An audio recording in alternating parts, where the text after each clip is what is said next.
Coup de foudre à Notting Hill, The Holiday, N'oublie jamais. Est-ce que ce sont des chefs-d'œuvre de réalisme? Non. Est-ce qu'on les regarde quand même en boucle? Évidemment, parce que oui, les comédies romantiques, c'est ce qu'on appelle un plaisir coupable. On sait très bien comment ça va finir. Prenez Coup de foudre à Notting Hill, Julia Roberts, star mondiale, qui tombe amoureuse d'un libraire maladroit. Est-ce que c'est crédible? Eh ben pas vraiment. Est-ce qu'on veut y croire? Eh ben évidemment. Pretty Woman, un milliardaire tombe amoureux d'une prostituée en une semaine. Est-ce que c'est problématique? Oui. Est-ce que c'est iconique? Évidemment. On le dit tous en chœur. Évidemment. Et puis il y a Love Actually, là c'est simple, tout le monde tombe amoureux en même temps à Londres, à Noël, même le Premier ministre, et on ne questionne absolument rien.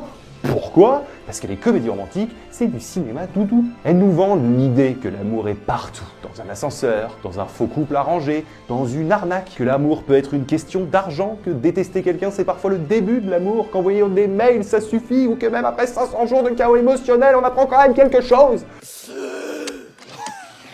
Et puis il y a des films qui te prennent le cœur et qui te le rendent jamais. Prenez un jour, 2 personnes, une date par an, et beaucoup trop de larmes pour un seul film. N'oublie jamais, interdit sans mouchoir. En fait, interdit tout court, c'est trop. Et même La La Land, on nous promet une romance, on nous livre un rêve brisé en Technicolor, et pourtant, on le relance encore et encore, mais c'est justement ça qu'on aime. Parce que pendant 1h30, on oublie que l'amour est compliqué. On accepte que les grands discours, sous la pluie, ça fonctionne, et on espère secrètement que quelqu'un viendra courir à l'aéroport après nous. Les comédies romantiques, ce n'est pas la vraie vie, c'est mieux que ça. C'est l'idée qu'on aimerait s'en faire. Et franchement, en période de Saint-Valentin, nous, on prend. Et vous, c'est quoi votre comédie romantique plaisir coupable?